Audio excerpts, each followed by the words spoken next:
நட்டார்கள், கட்டினார்கள். லோத்து சோதோமை விட்டு புறப்பட்ட நாளிலே வானத்திலிருந்து அக்கினியும் கந்தகமும் வர்ஷித்து எல்லாரையும் அழித்து போட்டது.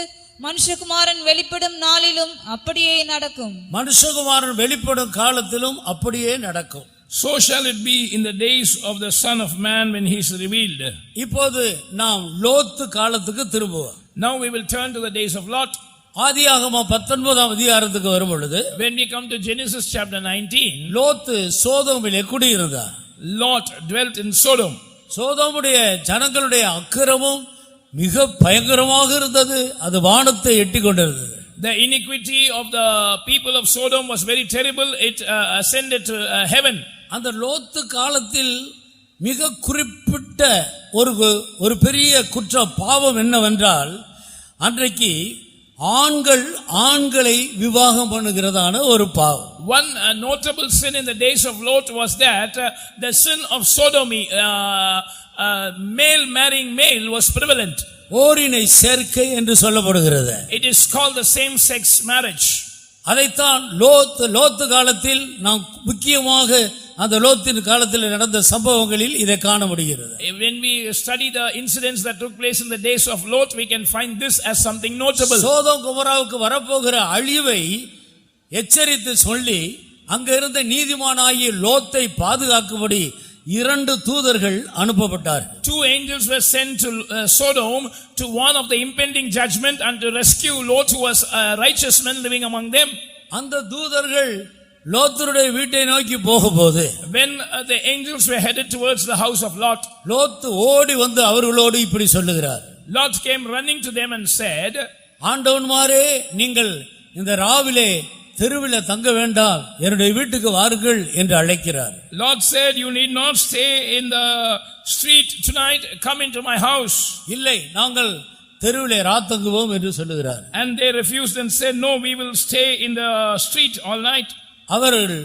லோத் அவர்களை வருந்தி தன்னுடைய வீட்டுக்குள்ளே அழைக்கிறார். He pressed upon them greatly and asked them to come into his house. இந்த விஷயம் அந்த பட்டணத்தில் உள்ளதான ஜனங்களுக்கு அறிவிக்கப்பட்ட போது, when this news came to the knowledge of the men of the city, அவர்கள் எல்லாரும் வந்து இந்த லோத்து வீட்டுக்கு வந்ததான 2 தூதர்களை வெளியே அனுப்போம், நாங்கள் அவர்களை அறிய வேண்டும் என்று சொல்லி வற்புறுத்துகிறார். They compressed and said to Lot that you must bring them out unto us so that we may know them.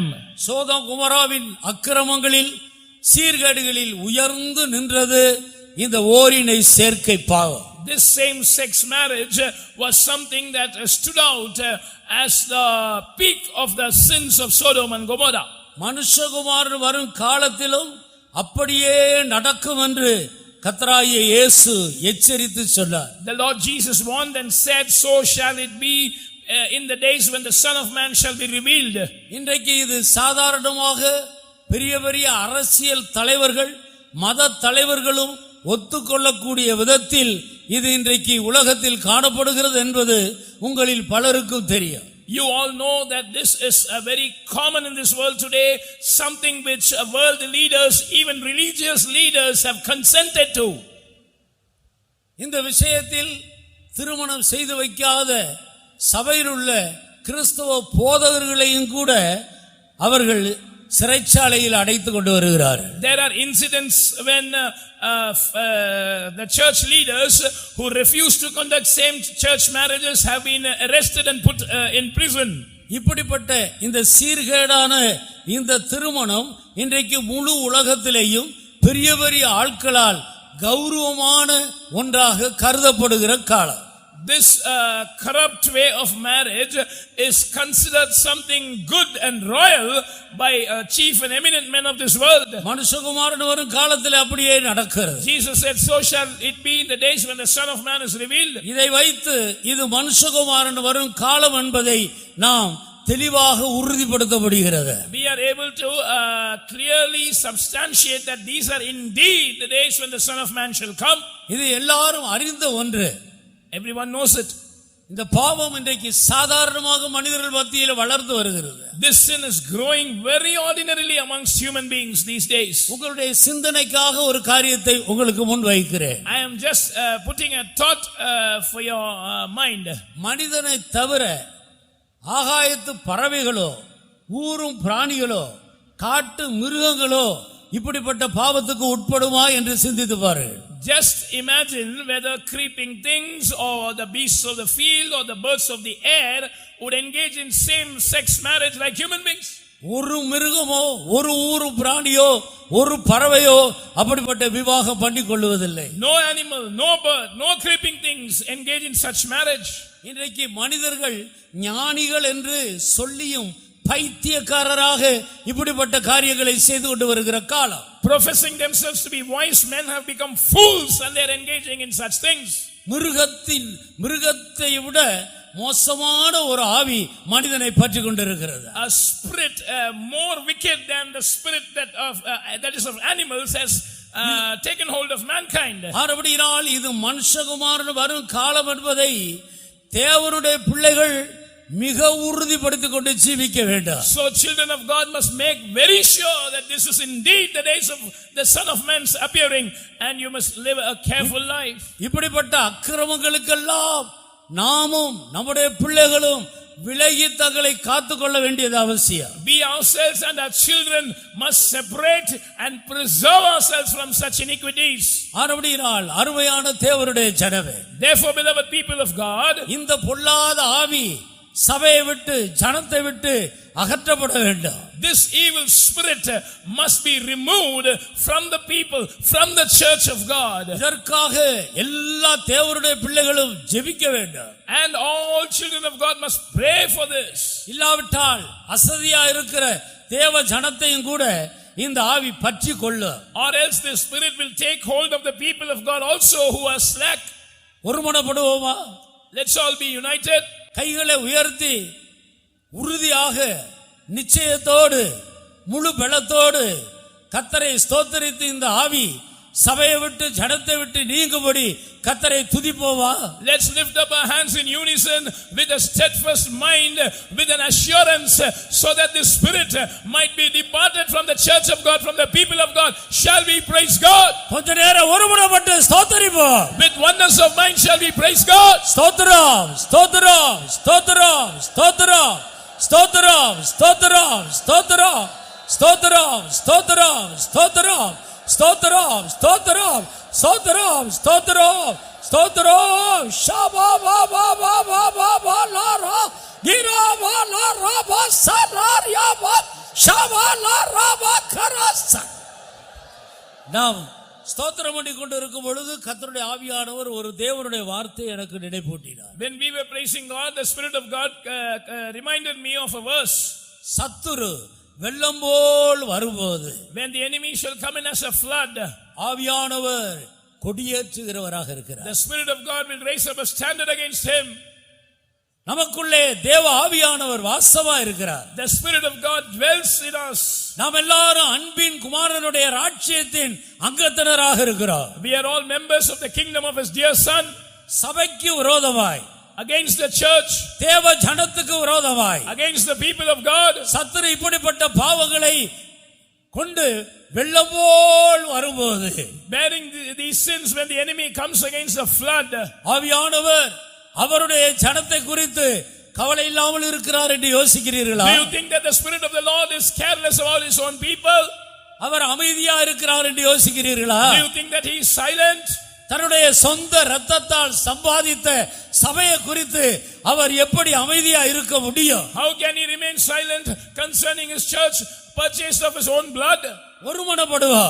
Let's be united. நமக்குள்ள இருந்து தேவ ஆவியானவர் கொடியேற்ற விரும்புகிறார். The Spirit of God from within us wants to raise up a banner. இந்த ஆவிகளை நிர்மூலமாக்கி சபையை கர்த்தருக்கு நேராக வழிநடத்தும்படி நமக்காக யுத்தம் செய்யும்படி தேவ ஆவியானவர் எழுப்பி இருக்கிறார். And the Spirit of God has risen to fight for us, to destroy these spirits and to lead the church towards the coming of the Lord. எத்தனை தேவனுடைய பிள்ளைகள் தங்களுக்குள்ள இருக்கிற தேவ ஆவியானவரை எழுப்ப போகிறோம்? How many children of God are going to kindle the Spirit of God in them? ஆவியானவரை எழுப்பி கொடி ஏற்றட்டும். Let the Spirit of God rise up and raise up a banner. ஷபா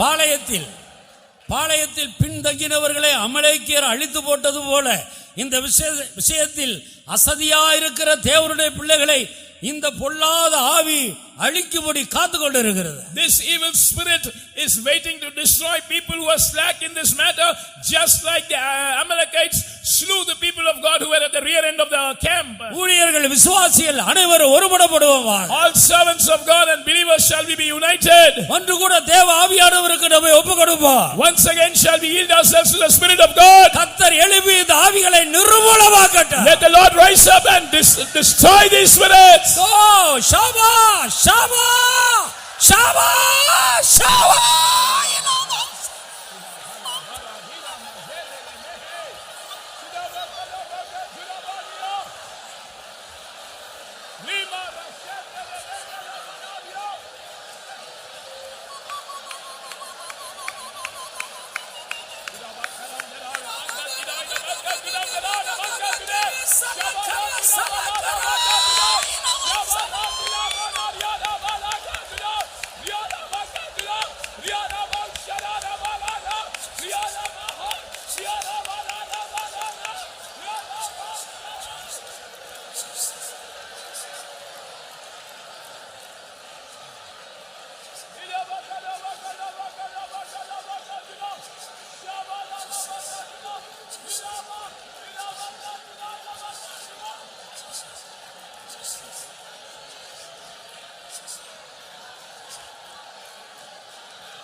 கர்த்தருடைய ஆவியானவர் ஒரு காரியத்தை நினைப்பூட்டுகிறார். The Spirit of the Lord is reminding me of something.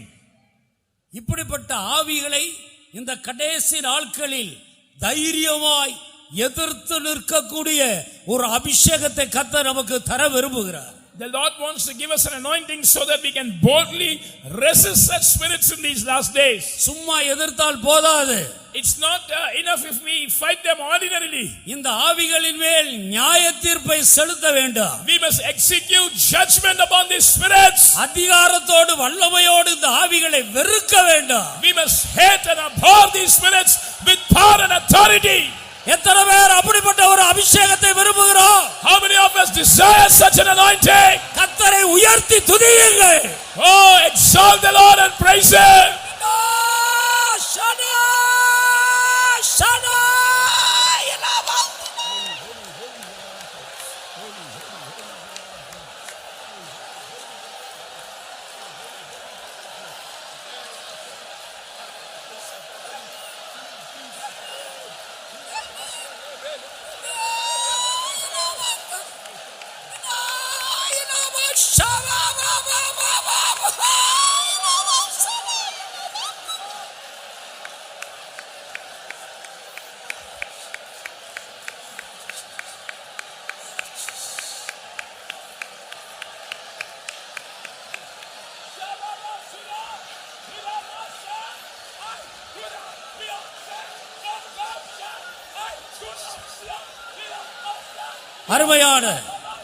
அருமையான தேவனுடைய ஊழியரே, தேவனுடைய ஜனமே, beloved servants of God, beloved people of God, இனி நம்மால் மௌனமாய் இருக்க முடியாது. we cannot afford to be silent hereafter. இப்படிப்பட்ட ஆவிகளை காணும்போது, when we see such spirits, புனக்காஸ் எழும்பி சபையின் நடுவில் போய் அந்த ஆவிகளை குத்தி கொன்று போட்டது போல இந்த பொல்லாத ஆவிகளை அழிக்கக்கூடிய ஒரு வைராக்கியத்தின் ஆவியை கர்த்தர் தந்திருக்கிறார். The Lord has given a spirit of zeal that was found in Phinehas to rise up in the midst of the congregation and to go and destroy those spirits. இனி உன்னால் அமைதியா இருக்க முடியாது. Henceforth you cannot be silent.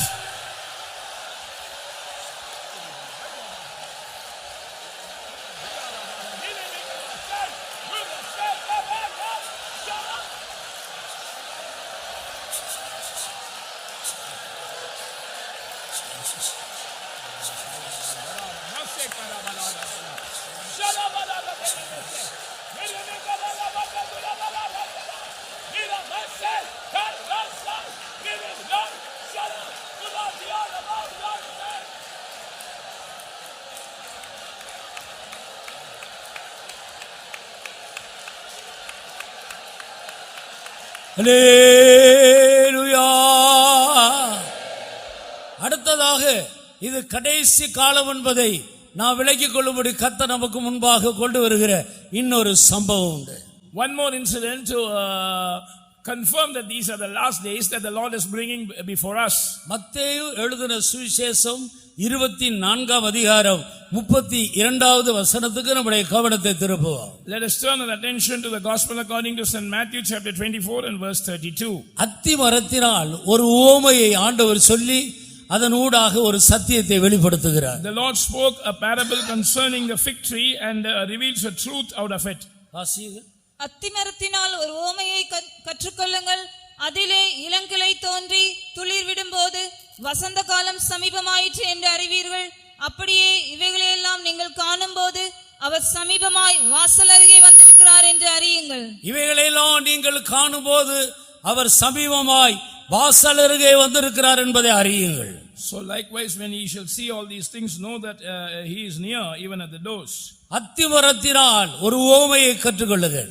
Learn a parable of the fig trees. அத்திமரம் துளிர் விடும்போது when his branches are tender, வசந்த காலம் சமீபமாய் இருக்கிறது போல, you know that the spring or the summer is nigh. மேலே சொல்லப்பட்ட காரியங்களை நீங்கள் வீட்டில் போய் வாசித்து பாருங்கள்.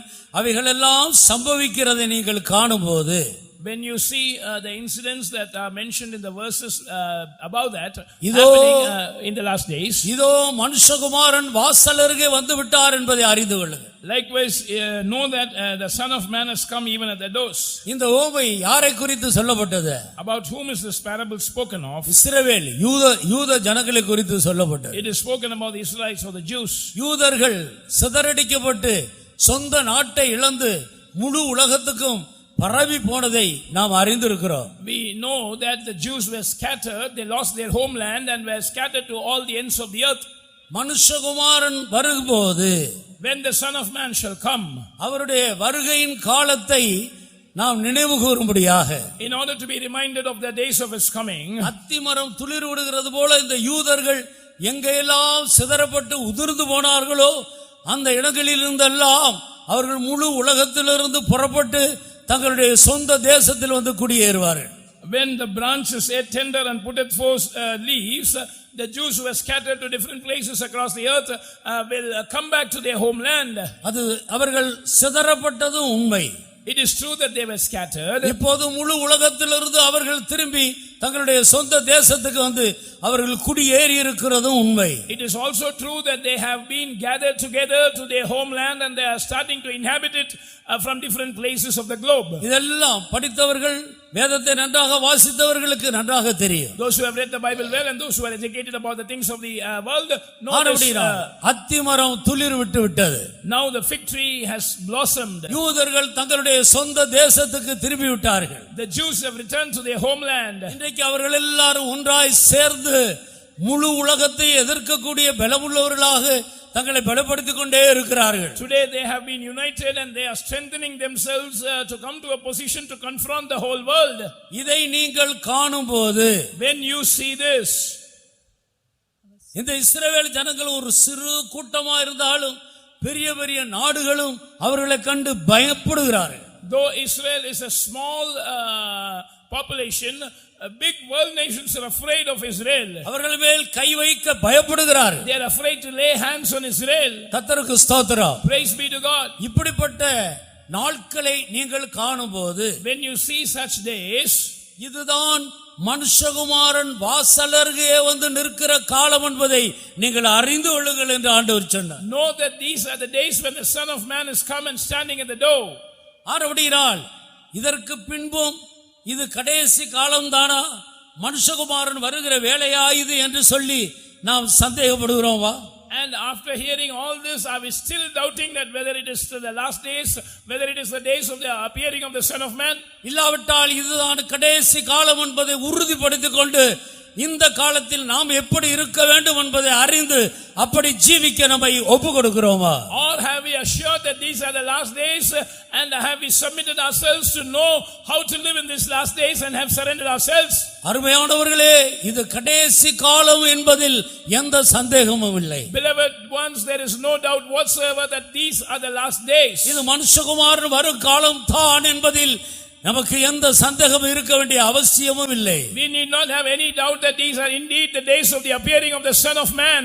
இன்னும் ஒரு காரியத்தையும் கூட ஆண்டவர் நமக்கு நினைப்பூட்டி, இதுதான் கடைசி காலம், மனுஷகுமாரன் வரும் காலம் என்பதை நமக்கு உறுதிப்படுத்தி கொடுக்கிறார். The Lord is reminding us of another thing and is confirming that these are the last days of the appearing of the Son of Man. 2 தீமோத்தேயுவின் புத்தகம் 3ஆம் அதிகாரம் முதல் வசனத்திலிருந்து வாசி. Read from 2 Timothy chapter 3 verses 1 onwards. பரிசுத்த பவுல் தீமோத்தேயுவுக்கு எழுதி சபைக்கு உணர்த்தும்படியாக அவர் எழுதி உணர்த்தின ஒரு முக்கியமான ஒரு சம்பவம். This is an important scripture which St. Paul wrote to Timothy to warn the church. மேலும் கடைசி நாட்களில் கொடிய காலங்கள் வருமென்று அறிவாயாக. எப்படியெனில் மனுஷர்கள் தற்பிரியராயும் பணப்பிரியராயும் வீம்புக்காரராயும் அகந்தையுள்ளவர்களாயும் தூஷிக்கிறவர்களாயும் தாய் தகப்பன்மாருக்கு கீழ்ப்படியாதவர்களாயும் நன்றி அறியாதவர்களாயும் பரிசுத்தமில்லாதவர்களாயும் சுவாப அன்பில்லாதவர்களாயும் இணங்காதவர்களாயும் அவதூறு செய்கிறவர்களாயும் இச்சை அடக்கமில்லாதவர்களாயும் கொடுமையுள்ளவர்களாயும் நல்லோரை பகைக்கிறவர்களாயும் துரோகிகளாயும் துணிகரமுள்ளவர்களாயும் இருமாப்புள்ளவர்களாயும் தேவ பிரியராயிராமல் சுகபோக பிரியராயும் தேவ பக்தியின் வேஷத்தை தரித்து அதன் பலனை மறுதலிக்கிறவர்களாயும் இருப்பார்கள். இப்படிப்பட்டவர்களை நீ விட்டு விலகு. கர்த்தருக்கு ஸ்தோத்திரம். Praise be to God. இங்கே 19 காரியங்கள் சொல்லப்பட்டிருக்கிறது. 19 things are mentioned here. இந்த கடைசி நாட்களில் மனிதர்களை வஞ்சிக்கிற 19 பொல்லாத ஆவிகள், 19 evil spirits that are deceiving human beings in the last days. இந்த ஒவ்வொரு காரியத்துக்கு பின்பாகவும் ஒரு பொல்லாத ஆவி இருக்கிறது. Behind every evil characteristic there is an evil spirit. மனிதர்களுடைய சுபாவங்கள் எவ்வளவு கொடுமையாக மாறுகிறது என்று பாருங்கள். Look at how cruel human nature is becoming.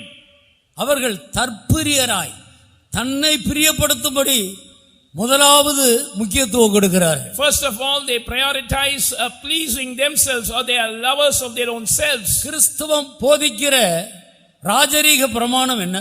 What is the royal law that the Christianity teaches? உன் முழு இருதயத்தோடு, முழு ஆத்மாவோடு, உன் முழு மனதோடு, உன் முழு பலத்தோடு தேவனாகிய கர்த்தரிடத்தில் அன்பு கூறுவாயாக. Love the Lord thy God with all your strength, with all your soul, with all your mind and with all your heart.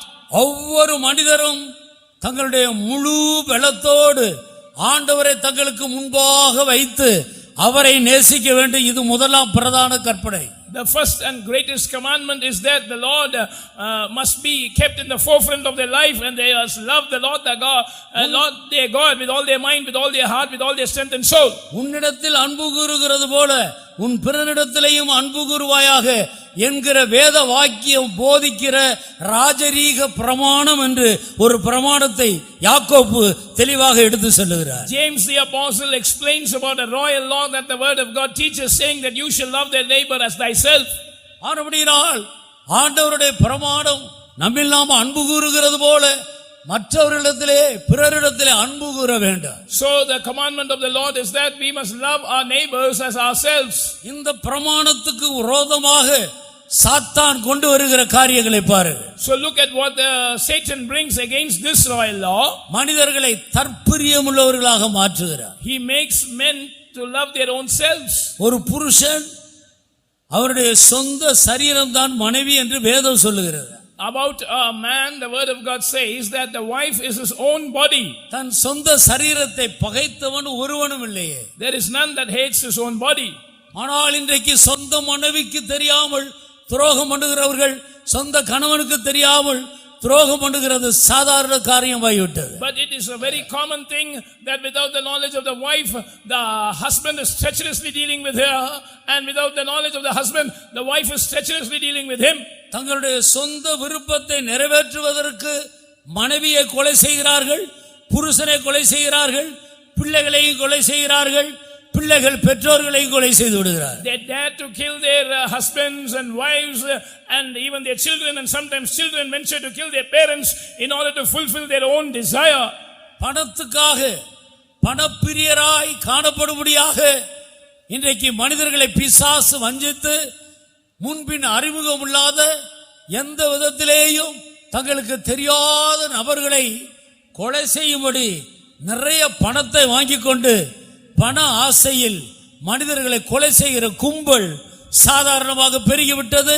இது உங்களுக்கு தெரியும். You know that the devil is deceiving mankind by covetousness, love of money, and people for the sake of the greed of money venture to kill innocent people whom they do not know before that in order to get a lump sum amount.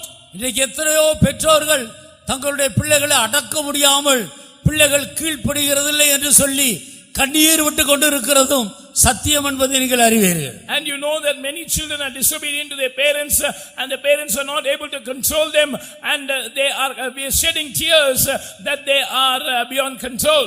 தேவ பக்தியின் வேஷத்தை தரித்து கொள்வார்கள். They will put on a form of godliness, ஆனால் அதனுடைய பலனை அவர்கள் மறுதலிப்பார்கள். but they will deny the power of godliness.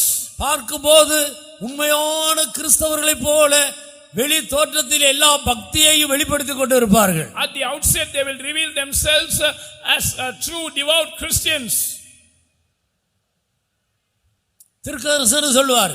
They will prophesy, அற்புதங்களை செய்வார். they will perform miracles, பிசாசுகளை துரத்துவார். they will drive away demons, வியாதியஸ்தர்களை சுஸ்தமாக்குவார். they will heal the sick. ஆனால் தேவ பக்தியின் வேஷமாக வெளிப்படையாக காணப்படுகிறார்கள். உள்ளே தேவ சித்தம் செய்து அவரை பிரியப்படுத்தி ஜீவிக்கிற பலனை மறுதலிக்கிறவர்களாக இருக்கிறார். Outwardly they show themselves to have a form of godliness, but within them they lack that inner strength to do the will of God and to please God. மத்தேயு சுவிசேஷம் 7:21 வசனத்தில், in Matthew's Gospel chapter 7 and verse 21, இப்படிப்பட்டவர்களை பார்த்து ஆண்டவர் சொல்லுகிறார், அக்கிரம செய்கைக்காரரே, நீங்கள் என்னை விட்டு அகன்று போங்கள், நீங்கள் யார் என்று எனக்கு தெரியாது என்று ஆண்டவர் சொல்லுகிறார். Depart from me, ye workers of iniquity, I know you not, says the Lord about such people. இவர்கள் பக்தியின் வேஷத்தை தரித்து பலனை மறுதலித்த கூட்டத்தார். They have put on a form of godliness but are denying the power thereof. ஒவ்வொரு வேத வசனத்துக்கும் நடுங்கி அந்த வேத வசனம் அப்படியே நம்முடைய ஜீவியத்தில் அனுபவமாகும்படி ஜீவிக்கிறதான் மெய்யான கிறிஸ்துவ வாழ்க்கை. So true Christian life is to tremble at every word of God and surrender so that that word of God might be fulfilled in us. Mahatma Gandhi தன்னுடைய புத்தகத்தில் இப்படி எழுதி இருக்கிறார். Mahatma Gandhi has written in this manner in his book. இந்தியாவிலே கிறிஸ்தவர்கள் கிறிஸ்தவர்களாக நடந்து கொண்டால் ஒரு இந்து கூட இருக்க மாட்டார். There will be not even a single Hindu in this country of India if Christians behave themselves as proper Christians. அவர் வேதத்தை நன்றாக படித்தவர். He has read the Bible properly. ஆனபடியால் அவருக்கு சத்தியம் தெரியும். He knew the truth. ஆனபடியால் நான் கிறிஸ்துவை நேசிக்கிறேன், கிறிஸ்தவர்களை வெறுக்கிறேன் என்றார். Therefore he made a statement, I love Christ but hate Christians. ஏனென்றால் அவருடைய போதனையின்படி அவர்கள் ஜீவிக்கிறதில்லை. Because they do not live according to the teachings of Christ. இந்த 19 பொல்லாத ஆவிகளும் சபைக்குள்ள வரக்கூடாது. These 19 wicked spirits must not enter into the church. தேவ ஜனங்களுக்குள்ள காணப்படக்கூடாது. They must not be seen in the people of God. இந்த ஆவிகளுக்கு நாம் எதிர்த்து நிற்க வேண்டும். We must resist these spirits. ஒவ்வொரு நாளும் யோபுவை போல பிள்ளைகளை எல்லாம் கூட்டி வைத்து இருதயத்தில் கூட கர்த்தரை அவர்கள் தூசியாமல் இருக்க வேண்டும் என்ற அந்த சிந்தையோடு ஒவ்வொரு பெற்றோர்களும் குடும்பமாக அனுதினமும் தங்களுடைய குடும்பத்திலே சுத்திகரித்து ஜீவிக்க வேண்டும். Every parents must take effort to sanctify their family as a whole every day by gathering even the children and taking care so that they do not blaspheme God even in their heart. கொர்நேலியு ஒரு 100க்கு அதிபதியாக இருந்தார். Cornelius was a centurion. அவ்வளவு பெரிய உத்தரவாதம் இருந்தாலும் குடும்பமாக எல்லாரோடு சேர்ந்து தேவ பக்தி உள்ளவராய் ஜீவித்தார். So though he was in such a high responsibility, he was living a devout life along with his family members. தேவ பக்தியின் வேஷத்தை வெறுத்து அதனுடைய பலனை நம்முடைய வாழ்க்கையில் அனுபவிக்கும்படி நாம் முக்கியத்துவம் கொடுப்போமாக.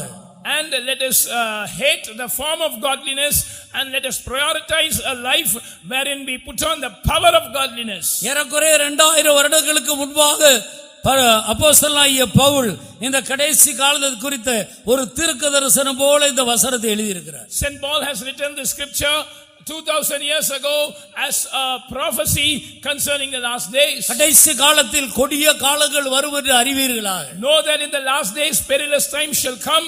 என்ன கொடிய காலம்? What is that perilous time? மனிதர்களுடைய சுபாவங்கள் அவ்வளவு கொடுமையாக மாறிவிடுகிறது. The nature of human beings will be so cruel. ஆனபடியால் இந்த பொல்லாத சுபாவங்களுக்கு நம்மையும் நம்முடைய ஜனத்தை ஆண்டவர் விலக்கி காக்க வேண்டும். So the Lord must preserve us and our people from these evil characteristics. இதை குறித்து தேவனுடைய பிள்ளைகள் மிக எச்சரிக்கையா இருக்க வேண்டும். People of God must be cautious about these things. இன்று முதற்கொண்டு இந்த வசனத்தின்படி ஜீவிக்கிறதில் நம்முடைய கவனத்தை செலுத்த வேண்டும். From today onwards we must pay our attention to live according to this word. இந்த 19 பொல்லாத ஆவிகளுக்கும் நம்மையும் நம்முடைய ஜனத்தை கர்த்தர் விலக்கி காக்கும்படி கரங்களை உயர்த்தி ஸ்தோத்திரம் பண்ணுவோம். So that the Lord must preserve us and our people from these 19 evil characteristics. Lifting up our hands shall we praise God. ஸ்தோத்திரம் ஸ்தோத்திரம் ஸ்தோத்திரம் ஸ்தோத்திரம் ஸ்தோத்திரம் ஸ்தோத்திரம் ஸ்தோத்திரம் ஸ்தோத்திரம் ஸ்தோத்திரம் ஸ்தோத்திரம் ஸ்தோத்திரம் ஸ்தோத்திரம் ஸ்தோத்திரம் ஸ்தோத்திரம் ஸ்தோத்திரம் ஸ்தோத்திரம்.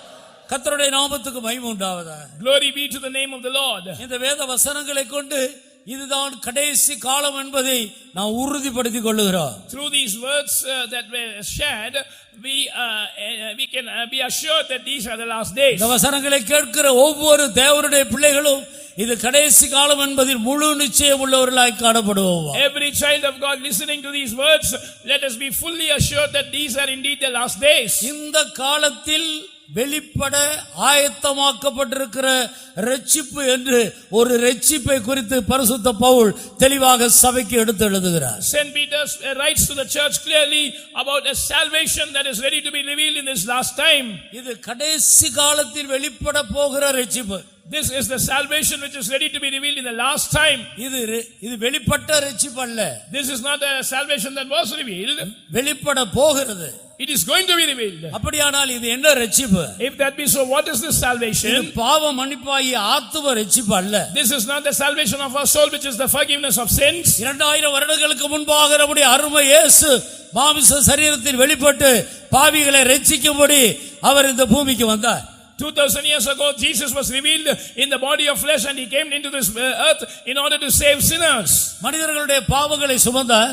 He carried the sins of mankind. பலவீனங்களையும் நோய்களையும் ஏற்றுக்கொண்டார். He accepted the weaknesses and sicknesses of mankind. சாபங்களை சுமந்தார். He bore the curse of man. துக்கங்களை சுமந்தார். He bore the sorrows of man. மனிதர்களுடைய பாரங்களை சுமந்தார். He bore the burdens of man. மனிதன் மேல் விழுந்த மரண தண்டனையை தான் ஏற்றுக்கொண்டார். And he took the sentence of death upon man that was upon man upon himself. இவ்விதமாக மனிதனுக்காக எல்லாவற்றையும் கல்வாரியில் செய்து முடித்து இந்த பாவ மன்னிப்பாகிய இரட்சிப்பை இலவசமாக மனுக்குலத்துக்கு கொடுத்து விட்டார். In this manner he accomplished everything on the cross of Calvary for the sake of mankind and has given this forgiveness of sin, which is the salvation, freely to man as a gift.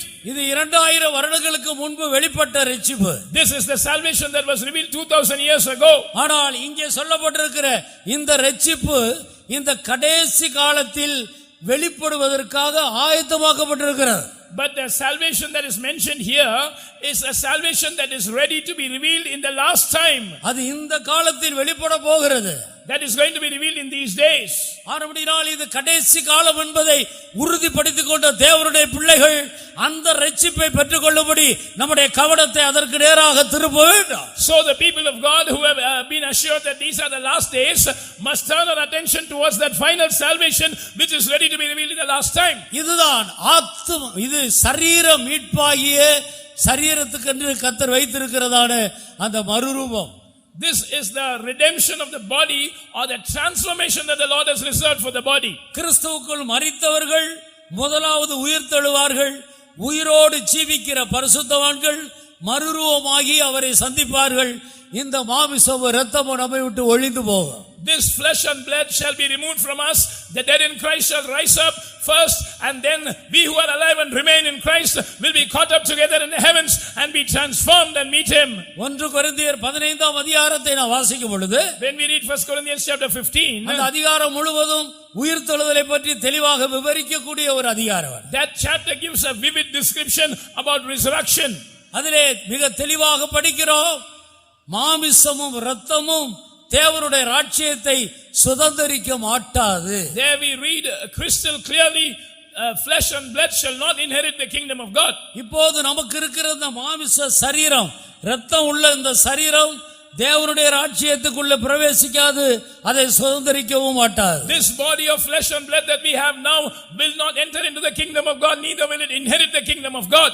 இதனுடைய வல்லமை பலனெல்லாம் மரணத்தோடு முடிவடைகிறது. All the strength and power of this body ends with death. ஆனபடியால் அதற்கு பின்பு இந்த சரீரம் ஒன்றுக்கு உதவாததாக மண்ணாக போய்விடுகிறது. After that this body will not profit for anything, it will decay as dust. கர்த்தருக்கு ஸ்தோத்திரம். Praise be to God. அந்த விபூதி புதன் என்று ஒரு பேர் கிறிஸ்தவர்கள் மத்தியிலே ஒரு புதன் உண்டு. There is Ash Wednesday celebration amongst the nominal Christians. அப்பொழுது அந்த குருத்தோலை எல்லாவற்றையும் அவர்கள் சாம்பலாக்கி அந்த சாம்பலை எடுத்து ஒவ்வொருவருடைய நெற்றியிலே தடவர். நீ மண்ணாய் இருக்கிறாய், மறுபடியும் மண்ணாய் போவாய். They will burn the palm leaves and put the ash upon the forehead of every Christian, saying that you are dust, you shall return to the dust. நான் எத்தனையோ முறை அந்த சாம்பல் உள்ள அந்த அந்த பாத்திரத்தை எடுத்துக்கொண்டு அந்த சாமியாரோடு போய் கொடுத்திருக்கிற ஒவ்வொருவருடைய நெற்றியிலே இதைத்தான் சொல்லிக் கொண்டிருப்பேன். I have carried that vessel containing that ash many times along with the Catholic priest, and they would place it on every forehead and say this, you are dust, thou shalt return to the dust. மனிதன் மண் என்பதை நினைவு கூற வேண்டும். Man must remember that he is dust. மாமிசமெல்லாம் புல்லை போல இருக்கிறது. All flesh is as grass. அவன் சேர்த்து வைத்த இந்த சரீரத்தில் மாமிசமும் இரத்தமும் உள்ள இந்த சரீரத்தில் அவன் சேர்த்து வைத்த அவனுடைய மகிமை எல்லாம் புல்லின் பூவை போல இருக்கிறது. All the glory that he has accumulated in this body of flesh and blood is like a flower of the grass. புல்லு நிரந்தரம் அல்ல, அதனுடைய பூவும் நிரந்தரம் அல்ல. Neither is the grass permanent, nor is the flower of the grass. புல் உலரும், பூ உதிரும். The grass will wither and the flower will dry and fall away. எவ்வளவு அருமையாய் பேணி பாதுகாத்து நல்ல முறையில் எக்ஸர்சைஸ் பண்ணி திடகாத்திரமான ஒரு சரீரத்தை வைத்திருந்தாலும் அது புல்லுக்கு ஒப்பானது. அது வெகு சீக்கிரத்தில் உலரும். No matter how much care you take to maintain this body, do physical exercises and keep yourself fit. One day, as the flower of the grass, it will wither and fall away. நீங்கள் ஐஸ்வரியத்தை சேர்த்து வைத்து மிகுந்த ஒரு ஐஸ்வரியவான் என்ற பெயர் பெற்றிருக்கலாம். You can accumulate riches and have the name that you are a highly rich person. ஓடி ஓடி பிரயாசப்பட்டு ஒலிம்பிக் வீரர் என்ற ஒரு பெயரை, ஒரு மகிமையை சம்பாதித்து வைத்திருக்கலாம். You might be a good runner, you might have a glory that you are an Olympic racer. தங்களை அழகுபடுத்தி ஜீவித்து உலக அழகன் அழகி என்ற பெயரை சம்பாதித்து வைத்திருக்கலாம். You can beautify and adorn yourself and have the title of Mr. World or Miss World. Music கலையிலே தேறினவர்களாகி சிறந்தவர் என்ற ஒரு பெயரை பெற்றிருக்கலாம். You might be a person highly skilled in music and have the name of a musician. இதெல்லாம் இந்த மாமிச சரீரத்தில் மனிதர்கள் தேடி வைத்திருக்கிற மகிமை. All this is the glory that people have sought after and accumulated in the body of flesh. இதை வேத வசனம் பூவுக்கு ஒப்பிடுகிறது. The word of God compares this to the flower. பூ உதிர்கிறது போல இந்த மகிமை எல்லாம் உதிர்ந்து போகும். Just like the flower falls away, all this glory will fall away. ஆனபடியால் பிரியமானவர்களே, Therefore, beloved, இந்த மாமிசமும் இரத்தமும் தேவனுடைய ராஜ்யத்தை சுதந்தரிக்காது. this flesh and blood will not inherit the kingdom of God. இனிமேலாகிலும் இந்த புல்லுக்கும் இந்த புல்லான மனிதன் சேர்த்து வைக்கிற உலக பிரகாரமான இந்த மகிமைக்கும் நம்மை விலக்கி காத்துக்கொண்டு தேவ வசனங்களுக்கு நடுங்கி வசனத்தின்படி நம்முடைய ஜீவியத்தை கட்டி எழுப்புவோம். At least hereafter let us not give importance to this body of flesh which is as grass and the glory which is as the flower of the grass, and let us give importance to the word of God. யார் வேத வசனம் ஒவ்வொன்றுக்கும் நடுங்கி தங்களுடைய ஜீவியத்தை கட்டி எழுப்புகிறார்களோ, all those who tremble at every word of God and build up their lives accordingly, வேத வசனமும் அழியாது அந்த வசனத்தின்படி தங்களுடைய ஜீவியத்தை கட்டி எழுப்புற தேவ பிள்ளைகளுக்கு ஆண்டவர் ஒரு மகிமையான சரீரத்தை தரப்போகிறார். அதுவும் அழியாத சரீரம். The word of God is incorruptible, and the people of God who tremble at the word of God and live their lives, the Lord is going to give them a glorious body which is also an incorruptible body. அழிவுள்ளதாகிய இது அழியாமையை சுதந்தரிக்க மாட்டாது. This corruptible shall not put on incorruption. கனவீனமான இது கனத்துக்குரியதை சோதரிக்காது. This wild body shall not put on a body of glory. பலவீனமான இந்த சரீரம் பலமுள்ள சரீரமாய் மாறாது. And this weak body will not become a strong body. வேத வசனத்துக்கு நடுங்கி ஜீவித்த அந்த ஜீவியம் இருக்கிறதே, அந்த ஜீவியம் தான் நமக்கு ஒரு மகிமையான சரீரத்தை கொண்டு வர போகிறது. Our life of having trembled before the word of God is going to bring us a glorious body. அதை குறித்து தான் நாம் இங்கே வாசிக்கிறோம். It is about this that we read here. கடைசி காலத்தில் வெளிப்பட ஆயத்தமாக்கப்பட்டிருக்கிற ரட்சிப்பு, Salvation which is ready to be revealed in the last time. பிலிப்பியர் 3ஆம் அதிகாரம் 20-21 வசனத்தில் பரிசுத்த பவுல் பிலிப்பியருக்கு தெளிவாக எடுத்து சொல்லுகிறார். In Philippians chapter 3 verses 20 and 21, Saint Paul clearly writes to the church at Philippi. நம்முடைய குடியிருப்பு பரலோகத்தில் இருக்கிறது. Our conversation is in heaven. Madurai Chennai அல்ல நம்முடைய குடியிருப்பு. Madurai or Chennai is not a habitation. சரீரத்தில் இருக்கிறதுனால இந்த பூமியில ஒவ்வொருவரும் ஒவ்வொரு ஊர்ல இருக்கிறோம். Because we are present in this earth in our physical body, we are residing in some town or city. ரட்சிக்கப்பட்ட அபிஷேகப்பட்ட தேவனுடைய பிள்ளைகளுக்கு நிலையான நகரம் இங்கே இல்லை. For saved and spirit baptized children of God, we have no continuing city here. இது அழியக்கூடிய அசையக்கூடிய உலகம். This is a world that will shake, that will be destroyed. தேவன் நமக்கு அசைவில்லாத ராஜ்யத்தை வைத்திருக்கிறார். The Lord has kept an immovable kingdom for us. நிலையான நகரம் இனி வரப்போகிறது. That which is steadfast and abides will come hereafter. இந்த உலகம் நிலையான நகரம் அல்ல. The world here is not a steadfast city for us. இதிலே தேவனுடைய பிள்ளைகள் மிக தெளிவுள்ளவர்களாக இருக்க வேண்டும். Children of God must have a clarity about this. நம்முடைய நிலையான நகரத்துக்குள்ளே நாம் பிரவேசிக்கும்படி, For us to enter into that continuing city, அசைவில்லாத ராஜ்யத்தை சுதந்தரிக்கும்படி, till we inherit so that we can inherit the immovable kingdom of God. இந்த அற்பமான சரீரம் அவருடைய மகிமையான வல்லமையான செயலின்படி மகிமையான ஒரு சரீரமாக மாற வேண்டும். This wild body, according to the working whereby he is able to subdue all things unto himself, must be fashioned unto his glorious body. வேதவசனத்தை வாசி. Read that verse. நம்முடைய குடியிருப்போ பரலோகத்தில் இருக்கிறது. அங்கே இருந்து கர்த்தராயிருக்கிற இயேசு கிறிஸ்து என்னும் இரட்சகர் வர எதிர்பார்த்து கொண்டிருக்கிறோம். அவர் எல்லாவற்றையும் தமக்கு கீழ்ப்படுத்திக் கொள்ளத்தக்க தம்முடைய வல்லமையான செயலின்படியே நம்முடைய அற்பமான சரீரத்தை தம்முடைய மகிமையான சரீரத்துக்கு ஒப்பாக மறுரூபப்படுத்துவார். அல்லேலூயா. இப்போது இருக்கிறது அற்பமான சரீரம். The body that we have now is a wild body. இது பரலோகத்துக்குள்ள போகாது. It will not enter into heaven. ஆனால் பரலோகத்துக்குள்ள போகும்படி ஒரு மகிமையான சரீரத்தை தேவன் ஒவ்வொருவருக்காக ஆயத்தம் பண்ணி வைத்திருக்கிறார். But God is preparing a glorious body that will enter into heaven for all of us. அது இப்போது ஆவிக்குரிய சரீரமாக நமக்குள்ள மறைந்து இருக்கிறது. Now it is hidden within us as a spiritual body. இந்த அற்பமான மாமிசத்துக்குரிய சரீரத்தை எந்த அளவுக்கு வேத வசனங்களுக்கு நாம் கீழ்ப்படுத்தி வேத வசனங்களுக்கு நடுங்கி ஜீவிக்க ஒப்பு கொடுக்கிறோமோ அதை பொறுத்து ஒவ்வொருவருக்கும் மகிமையான சரீரம் கொடுக்கப்படுகிறது. The glorious body will be given to everyone according to the level of how much we subdue this body of flesh which is wild to tremble at every word of God and live accordingly. நீங்கள் 30 என்ற அளவில் வேத வசனங்களுக்கு இந்த சரீரத்தில் இருக்கிற நாட்களில் கீழ்ப்படிந்தால் நீங்கள் நித்தியத்திலே புதிய பூமி என்ற ஒரு இடத்துக்கு தான் போக முடியும். If you obey to the word of God 30-fold in the days when you are in the body of flesh, in eternity you can only go to that habitation which is called new earth.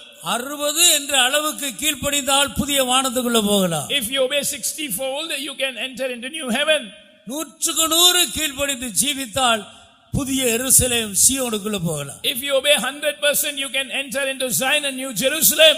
ஆனபடியால் இந்த நித்திய மகிமை நமக்கு இவ்விதமாக வைக்கப்பட்டிருக்கிறது. This eternal glory is reserved for us in this manner. ஆனபடியால் அருமையானவர்களே, Therefore beloved, நமக்காக மகிமையான சரீரம், ஒரு சரீர மீட்பு என்கிறதான அந்த ரட்சிப்பு இந்த கடைசி நாட்களில் வெளிப்பட போகிறது. So we have a precious body, a redemption of that body which is going to be revealed in the last days. அந்த தரிசனத்தோடு நமக்கு இனிமேல் இருக்கிற இந்த கொஞ்ச காலத்தை நல்ல முறையில் பயன்படுத்திக் கொண்டு இந்த சரீரத்தில் வேத வசனங்களுக்கு அப்படியே ஒப்பு கொடுத்து ஜீவிக்க முன்னுக்கு வருவோமாக. Having that vision before us, let us make optimum use of the little time that is before us and surrender ourselves to obey the word of God as it is 100%. இதை குறித்து பரிசுத்த பவுல் எபிரேயருக்கு எழுதின நிருபம் 9ஆம் அதிகாரம் 27-28 வசனத்தில் இவ்விதமாக சொல்லுகிறார். About this, and Paul writes to the Hebrew church in chapter 9 verses 27 and 28. வாசியுங்கள். அன்றியும் ஒரே தரம் மரிப்பதும் பின்பு நியாய தீர்ப்படைவதும் மனுஷருக்கு நியமிக்கப்பட்டிருக்கிறபடியே கிறிஸ்துவும் அநேகருடைய பாவங்களை சுமந்து தீர்க்கும்படிக்கு ஒரே தரம் பலியிடப்பட்டு தமக்காக காத்து கொண்டிருக்கிறவர்களுக்கு இரட்சிப்பை அருளும்படி இரண்டாம் தரம் தரிசனமாவார். கர்த்தருக்கு ஸ்தோத்திரம். Praise be to God. இந்த வசனத்தை நாம் நன்றாக கவனிக்கும் போது, when we pay attention to this word of God carefully, அநேகருடைய பாவங்களை சுமந்து தீர்க்கும்படி இயேசு கிறிஸ்து ஒருமுறை கல்வாரியிலே பலியாக ஒப்புக் கொடுத்தார். Christ was once offered to bear the sins of many, once on the cross. அது ஒவ்வொருவரையும் ரட்சிக்கும்படியாக, அவருடைய ஆத்துமாவிலே ரட்சிப்பை கொடுக்கும்படி, பாவ மன்னிப்பை தரும்படி அவர் பலியானார். He was offered as a sacrifice to give the forgiveness of sin or the salvation of the soul to everyone.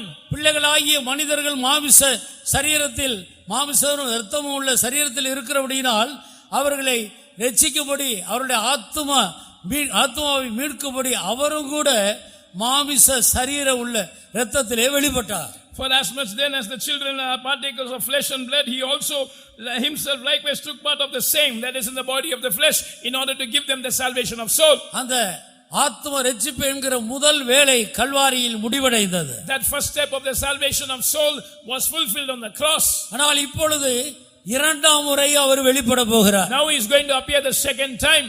அது யாருக்காக? For whom?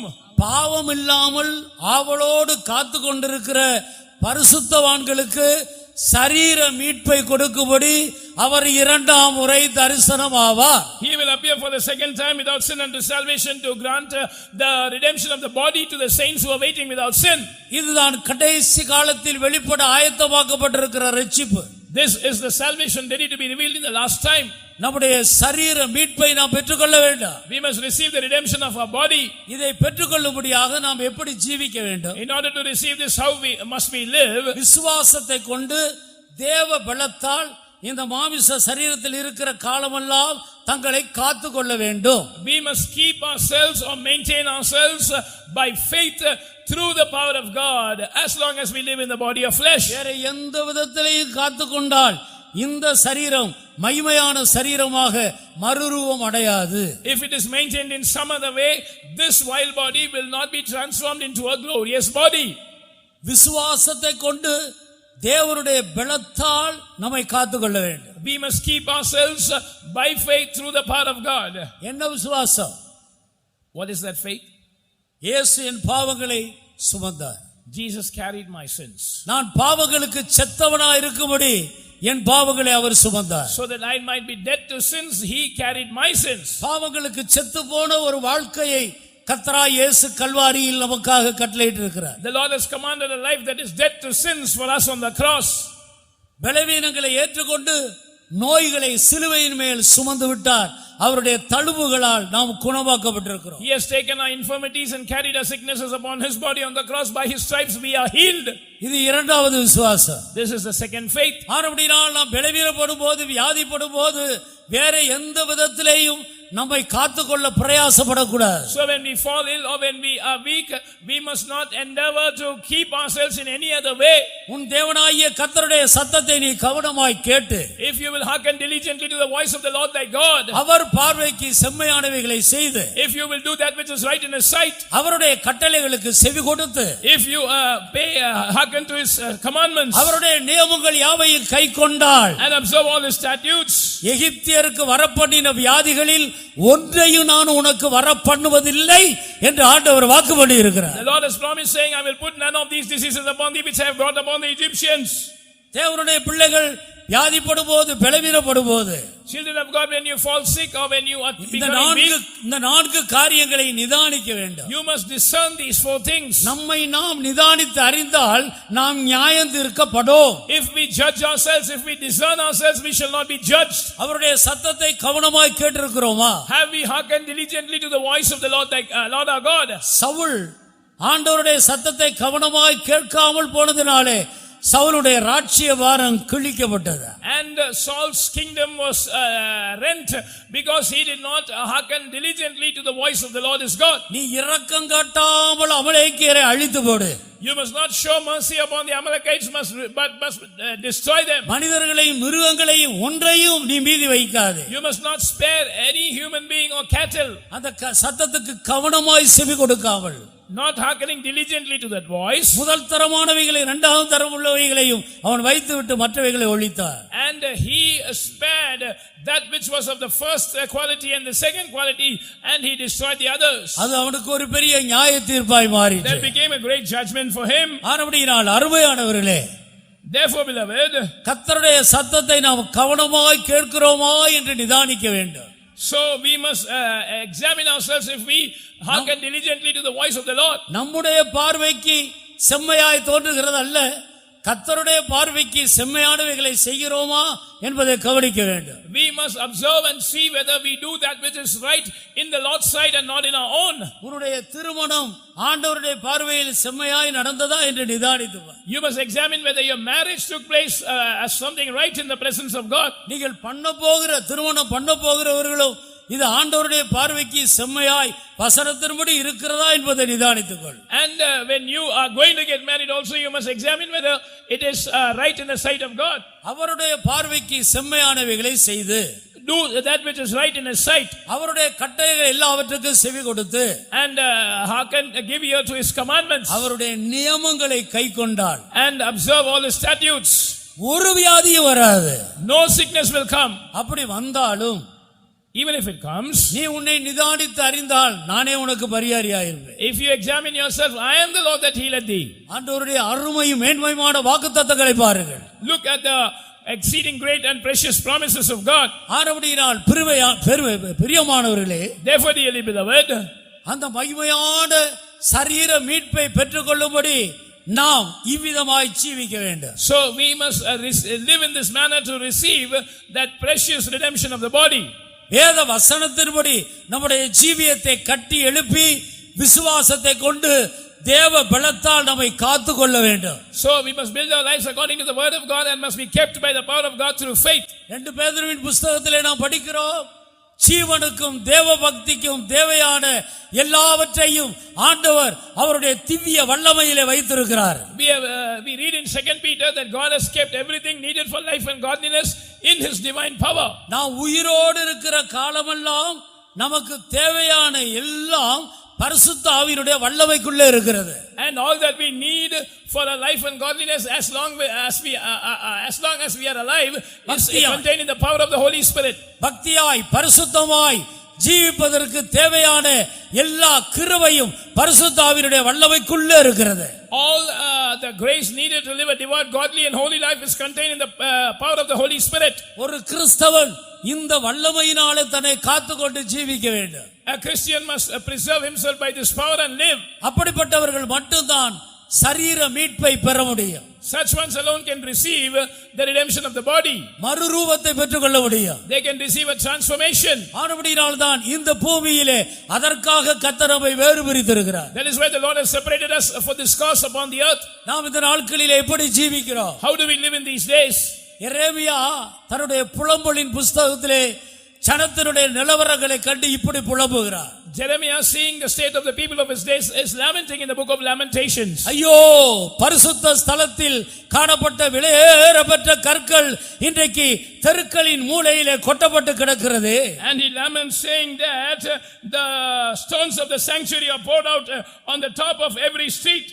பரிசுத்த ஸ்தலத்தில் இருந்து விலையேறப்பட்ட கற்கள் என்ன? what are the precious stones of the sanctuary? விலையேறப்பட்ட உபதேசங்கள், precious doctrines. இன்றைக்கு அவைகள் தெருக்களின் மூலையிலே கொட்டப்பட்டு கிடக்கிறது. they are poured out in the top of every street today. மனிதர்கள் அந்த உபதேசத்தை புறம்பே தள்ளி இருக்கிறார்கள். the men have cast aside the doctrine. அது சபையை விட்டு வெளியே போய் கொண்டிருக்கிறது. it is going out of the church. அந்த விலையேறப்பட்ட உபதேசத்தில் ஒன்றுதான் இந்த தெய்வீக சுகம். and one precious truth is the truth of divine healing, தெய்வீக ஆரோக்கியம், divine health. ஆண்டவர் இதை நமக்கு தந்திருக்கிறார். God has given this to us. ஆனால் இன்றைக்கு அது தெருக்களின் மூலையிலே கிடக்கிறது என்று தீர்க்கதரிசி புலம்புகிறார். But the prophet laments that it is lying on the top of every street today. மறுபடியும் அதை சபைக்குள்ள கொண்டு வருவோமாக. Let us bring it back to the church. இது கடைசி நாட்கள். These are the last days. மனுஷகுமாரன் வெளிப்பட போகிறார். The Son of Man is going to be revealed. நம்முடைய சரீர மீட்பு வெளிப்பட போகிறது. Our redemption of the body is going to be revealed. கடைசி காலத்தில் வெளிப்பட ஆயத்தமாக்கப்பட்டிருக்கிற அந்த இரட்சிப்பை பெற்றுக்கொள்ளும்படி நாம் மறுபடியுமாக அந்த விலையேறப்பட்ட கற்களை நம்முடைய ஜீவியத்தில் அனுபவிக்கும்படி நம்முடைய மனதை திருப்புவோமாக. Let us turn our minds to experience the precious stones of the sanctuary once again, so that we can be kept by the power of God through faith and receive the redemption of the body ready to be revealed in the last time. அருமையான தேவனுடைய ஜனமே, Beloved people of God, பரலோகத்தில் நமக்காக வைக்கப்பட்டிருக்கிறதான சுதந்திரம் உங்களுக்காக பரலோகத்தில் வைக்கப்பட்டிருக்கிறது என்று சொல்லப்பட்டதே, அந்த சுதந்திரம் என்ன? what is that inheritance reserved in heaven for us? அதுதான் புதிய எருசலேமும் சீயோனுமாக இருக்கிறது. That is New Jerusalem and Zion. அதுதான் பரலோகத்தில் இருக்கிற மகிமையிலேயே சிறப்பான மகிமை. That is the most sublime glory of all the glory in heaven. அந்த மகிமையை நிரந்தரமாக பெற்றுக்கொண்டு அனுபவிக்கும்படி ஆண்டவர் என்னையும் உங்களையும் மற்ற எல்லா ஜனங்களை விட்டு பிரித்து வேறு பிரித்து கொண்டு வந்திருக்கிறார். God has separated you and me out of every other people of the earth, so that we can experience that glory forever. ஒரு முறை அந்த மகிமைக்குள்ளே போனால் போனதுதான், திரும்பி வருவதில்லை. Once you enter into the glory, it is once and forever, you will not come back. ஆனபடியால் இந்த கொஞ்ச கால இந்த பூமியில வாழ்கிற இந்த வாழ்க்கையில் வரப்போகிற நித்தியத்தில் சிறப்பானதை தெரிந்து கொள்வோமாக. And in this little time that we have in the body of flesh upon the earth, let us choose that which is most sublime in eternity. மரியாளுக்கு ஒரு சந்தர்ப்பம் கொடுக்கப்பட்டது. Mary was given a chance. அந்த வீட்டுக்கு ஆண்டவர் போனார். The Lord visited that house. மரியாள் ஓடி போய் ஆண்டவருடைய பாதத்தில் அமர்ந்தாள். Mary ran and sat at the feet of Jesus. மரியாளை குறித்து ஆண்டவர் என்ன சொன்னார்? What did the Lord say about Mary? இவள் தன்னை விட்டு எடுபடாத நல்ல பங்கை தெரிந்து கொண்டாள். She had chosen that good part which shall not be taken away from her. தன்னை விட்டு எடுபடாத, It shall not be taken away from her. என்றைக்கும் எடுபடாத, It shall never be taken away from her. ஆண்டவரோடு யுகாயுகமாய் அந்த புதிய எருசலேமிலே சீயோனிலே வாழ்கிற நல்ல பங்கை அவள் தெரிந்து கொண்டாள். She chose that good part to dwell with the Lord forever in that Zion and New Jerusalem. மோசேயினுடைய காலத்தில் கிறிஸ்துவின் ஆவி வெளிப்பட்டு வந்தது. And in the days of Moses, the Spirit of Christ was revealed. தேவனுடைய பிள்ளைகளோடு துன்பத்தை அனுபவிப்பதை மோசே தெரிந்து கொண்டார். Moses chose to suffer afflictions with the people of God. தெரிந்து கொள்வதற்கு எத்தனையோ வாய்ப்புகள், வழிகள் இருக்கிறது. There are many choices to make. அனித்தியமான பாவ சந்தோஷங்களை அனுபவிப்பதை பார்க்கிலும், எகிப்தில் உள்ள பொக்கிஷங்களை பார்க்கிலும், ஆண்டவருடைய பிள்ளைகளோடு துன்பத்தையும் நிந்தையையும் அவமானத்தையும், கிறிஸ்து நிமித்தம் வருகிற அவமானத்தை சகிப்பதை அவர் தெரிந்து கொண்டார். Rather than choosing the riches of Egypt, rather than choosing to enjoy the pleasures of sin for a season, he chose to suffer affliction with the people of God. He chose to endure reproach for the sake of Christ with the people of God. கர்த்தருக்கு ஸ்தோத்திரம். Praise be to God. 1000 நாளை பார்க்கிலும் உம்முடைய பிரகாரங்களில் செல்லும் ஒரு நாள் நல்லது. And more than 1000 days, one day in your courts is better. ஆகாமிய கூடாரங்களில் வாசமாய் இருப்பதை பார்க்கிலும் தேவனுடைய ஆலயத்தின் வாசற்படியில் காத்திருப்பதையே நான் தெரிந்து கொள்வேன் என்று தாவீது சொன்னார். And David said, I will choose to rather dwell at the door of their sanctuary than to dwell in the tents of wickedness. தெரிந்து கொள்ளுதலின் உரிமை நமக்கு கொடுக்கப்பட்டிருக்கிறது. The freedom of choice is given to us. எவ்வளவு காலம் இந்த பூமியில் நாம் ஜீவிக்க போகிறோம் நமக்கு தெரியாது. We do not know how long we will live upon the earth. நம்முடைய முழங்கால்களை முடக்குவோமாக. Shall we bend our knees? நம்முடைய கண்களை மூடுவோமாக. Shall we close our eyes? இந்த அனுபவமான விலையேறப்பட்ட நேரத்தை பிரயோஜனப்படுத்திக் கொள்வோமாக. This precious time, let's make use of it. அருமையான தேவனுடைய பிள்ளையே, Beloved child of God, இது எழுப்பி போகிற நேரம் அல்ல. this is not the time to rise up and walk away. உணர்ந்து ஆவியில் ஆண்டவரோடு அவருடைய ஆவியோடு இணைந்து கொள்ள வேண்டிய நேரம். This is the time to understand with proper conviction and join yourself with the Spirit of God. கண்களை மூடி ஆண்டவருக்கு ஒப்பு கொடுப்போமாக. Let's close our eyes and surrender ourselves to God. வாயை திறந்து கர்த்தரை துதிக்க ஆரம்பியுங்கள். Open your mouths and begin to praise God. இந்த சரீரத்தில் இருக்கிற நாட்களில், In the days that you are upon this earth, in this இந்த body, வேத வசனத்துக்கு நான் நடுங்கி ஜீவிப்பேன் என்று தீர்மானியுங்கள். make a decision that I will tremble at the word of God as I live. அருமையான தேவனுடைய பிள்ளையே, Beloved child of God, இது கடைசி காலம். these are the last days. இது கடைசி காலம். These are the last days. இனி ஒரு காலம் இல்லை. There are no more days. காலம் நிறைவேறிற்று. The time is fulfilled. தேவனுடைய ராஜ்யம் சமீபமாயிற்று. The kingdom of God is at hand. மனம் திரும்பி சுவிசேஷத்தை ஏற்றுக்கொள்ளுங்கள். Repent and accept the gospel. மகிமையின் சுவிசேஷமாகிய இந்த சரீர மீட்புக்கு அர்ப்பணியுங்கள். And surrender yourself to this glorious gospel, which is the redemption of the body. இனி காலம் செல்லாது. There is no more time. இது கடைசி காலம். It is the last days. கர்த்தரை துதிக்க ஆரம்பியுங்கள். Praise God. மனப்பூர்வமாய் கர்த்தருக்கு இந்த சரீரத்தை ஒப்புக்கொடுங்கள். Surrender your body willingly to the Lord. ஜீவ பலியாக ஒப்புக்கொடுப்போமாக. Surrender as a living sacrifice. உயிரோடு இருக்கும் போதே நம்முடைய சரீரத்தின் அவயவங்களை ஒவ்வொரு அவயவத்தையும் வேத வசனத்தின்படி ஜீவிக்க சமர்ப்பிப்போமாக. As we live, let's surrender every member of our body to live according to the word of God. ஆண்டவரே, உமக்கேற்ற ஒரு பரிசுத்தத்தை என் மனதில் தாரும். Lord, give me a holiness pertaining to you in my mind. உமக்கேற்ற ஒரு பரிசுத்தத்தை என் கண்களிலே தாரும். Give me a holiness according to you in உம்மை my eyes. போல ஒரு பரிசுத்தத்தை என் காதுகளிலே தாரும். Give me your holiness in my ears. என்னுடைய வாய் உமக்கேற்ற பரிசுத்தம் உள்ளதா இருக்கட்டும். Let my mouth have holiness according to you. என்னுடைய சரீரம், என்னுடைய கை கால்கள் அனைத்தும் உமக்கேற்ற பரிசுத்த ஜீவிய செய்யட்டும். Let my hands and feet live a holy life appropriate to you. அதற்காக என்னை ஜீவ பலியாக ஒப்புக்கொடுக்கிறேன். For that I surrender myself as a living sacrifice. நீங்கள் மனப்பூர்வமாய் ஒப்புக்கொடுக்கிறது எப்படி தெரியும்? How do you know that you are willingly surrendering yourself? ஒப்புக்கொடுத்த மாத்திரத்தில் தேவ ஆவியானவர் உங்களை பலப்படுத்துவார். As soon as you yield, the Holy Spirit will take control of you. ஒப்புக்கொடுத்த மாத்திரத்தில் ஒரு அபிஷேகம் வந்து இறங்கும். As soon as you yield yourself, an anointing will descend. ஆண்டவர் நம்மை அங்கீகரிப்பார். The Lord will accept you. புறஜாதியார் ஆகிய பலி பரிசுத்த ஆவியினாலே பரிசுத்தமாக்கப்படுகிறது. The offering above the Gentiles is sanctified by the Holy Ghost. தேவனுடைய பிள்ளையே, உணர்ந்து எழும்புவாயாக. O child of God, be convicted and arise. கடைசி காலத்தில் வெளிப்பட ஆயத்தமாக்கப்பட்டிருக்கிற ரட்சிப்பை பெற்றுக்கொள்வோமாக. Receive the salvation ready to be revealed in the last time. இந்த சரீரத்தை தேவனுடைய வல்லமைக்கு ஒப்புக்கொடுப்போமாக. Surrender this body to the power of God. பரிசுத்த ஆவியுடைய வல்லமை நம்முடைய ஆவி, ஆத்துமா, சரீரம் அனைத்தையும் ஆளுகை செய்யட்டும். Let the power of the Holy Spirit reign our spirit, soul and body entirely. தோ ஷபா பா பா பா பா லா ரா பா. Amen. Every time when you receive the word of God, receive it, obey it, tremble and obey it, surrender, obey it. This power, this glorious power, very soon will change this vile body like unto his glorious body shall be, praise God. நமக்கு முன்பாய் மீந்திருக்கிற கொஞ்ச நாட்களிலே தேவனுடைய வார்த்தை உங்களுக்கு கிடைக்கும் போதெல்லாம் நீங்கள் அதுக்கு முன்பாக நடுங்குங்கள். அந்த வார்த்தைக்கு உங்களை முற்றிலுமாய் கீழ்ப்படி ஒப்புக்கொடுங்கள். அவருடைய மகிமையான வல்லமை இந்த அற்பமான சரீரத்தை மறுரூபமாக்கி கொண்டே இருக்கும். வெகு சீக்கிரத்திலே அந்த மகிமையான சரீரத்துக்கு ஒப்பாக அது மறுரூபமாக்கப்படும். அதற்காக நாம் கர்த்தரை ஸ்தோத்திரிப்போம்.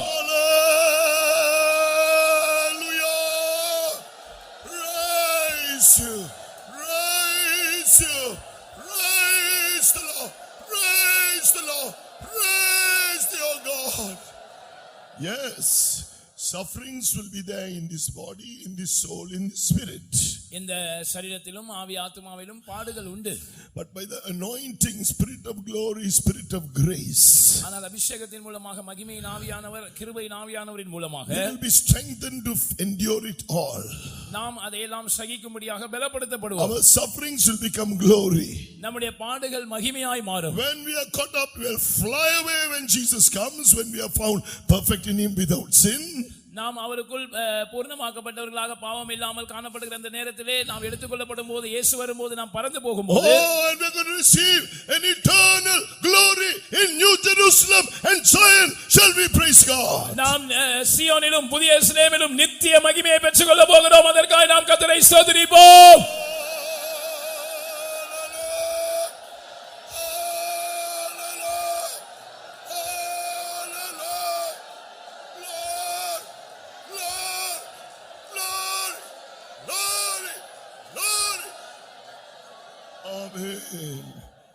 Let us pray.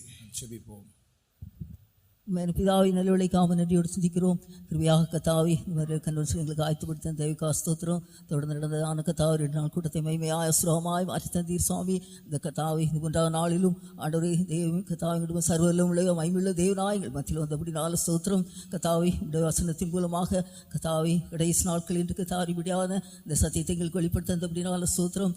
நோவாவின் காலத்தில் நடந்தபடி நடக்கும் சொன்ன போல நாட்களில் ஆண்டவரே தேவ சபையில் மத்தியில் கத்தாவி ஆண்ட தேசத்தில் திருமணம் நடாதபடி கத்தாவி புத்தியிலும் அநேக கத்தர்கள் ஈவும் சொல்லப்பட்டிருக்கு. தேவசுத்தமான ஆண்டவரே கத்தாவி ஆங்கிலிடப்பெற கத்தர் உதவி முடியாது ஜெபிக்கிறோம். லோத்தின் காலத்தில் நடந்த போது கத்தாவி சீரிடான சபையில் காணப்பட்ட சபையை பாதுகாக்க முடியாது ஜெபிக்கிறோம். கடைசி நாட்கள் கொடிய நாட்கள் வரும் என்று அறியான்னு சொல்லப்பட்டிருக்கு. மனுஷர்களுக்கு தாவ சுவாகங்கள் பல விதமான வல்லாத சுவாவங்களுக்கு அடிப்பட்டு அந்த 10 சுவாவங்கள் எங்கள் ஜீவித்தில் வர அப்படி கத்தர் பாதுகாக்க முடியாது ஜெபிக்கிறோம். கத்தோட வசனத்துக்கு கத்தாவை நடுங்கவும் முற்றிலுமானங்களை ஒப்பு கொடுக்க கீழ்ப்படியும் போது கத்தாவினுடைய ஜீவித்தில் மகிமையான கிரிகளை செய்கிற தேவனாக இருக்கும் அப்படின்னா ஸ்தோத்திரங்கள் அற்பமான சரித்தை மகிமையான மாற்றி மறுபடுத்துகிற தேவனாக இருக்கும் அப்படின்னாலும் ஸ்தோத்திரங்க தாவி ஜீவிகளுக்கு தாவி நீங்க தாவி இது வசனம் கேட்டு எல்லாருக்கும் பெரிய ஒரு கிரியை தான் கிரியை நடப்பித்து தாவி பரலோகத்தில் சுதந்திரத்தை நாங்கள் ஆயத்தப்பட ஆண்டவரை கடைசி நாள் வெளிப்பட தாயை ரட்சிப்பை தாவி எதுவான விசுவாசத்தை காத்துக்கொண்டு அந்த ராஜ்யத்துக்கு நாங்கள் சுதந்திரவாளியாய் மாற்றப்பட கத்தர் உதவி முடியாது ஜெபிக்கிறோம். தெய்வ கேட்டெல்லாம் ஆசீர்வதிக்கணும். தொடர்ந்து வசனங்கள் நூறத்தனையாய் பலன் கொடுத்து தாவி ஆண்டவர் இந்த ராஜ்யத்துக்குள்ளாய் கத்தர் மாற்றப்பட கத்தர் உதவி முடியாது ஜெபிக்கிறோம். அழிவுள்ள இது அழியால் பெற்றுக்கொள்ளும் ஆசீர்வாதத்தின் பெற்றுக்கொள்ளும் ராஜ்யத்துக்கு ஆயத்தப்படும் கத்தர் உதவி முடியாது ஜெபிக்கிறோம். தொடர்ந்து கத்தான் நடக்க பிரதானுக்கு தான் அளிக்கும் ஆராதனை கூட்டம் எல்லாவற்றையும் மகிமையாய் மாற்றி தரும்படியாக ஜெபிக்கிறோம். பசுதானை பலப்படுத்தி காத்து தொடர்ந்து மகிமையின் சமங்களோடு கூட இருக்கட்டும். உங்களை ஆயத்தப்படுத்தி இயேசு கிறிஸ்துவின் வேண்டி கிளீரோம் தாவே.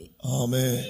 Now may the grace of our Lord Jesus Christ, the love of God the Father, and the sweet fellowship of the Holy Spirit rest and abide with each and every one of us until Jesus appears in all his glory. Amen. Hallelujah.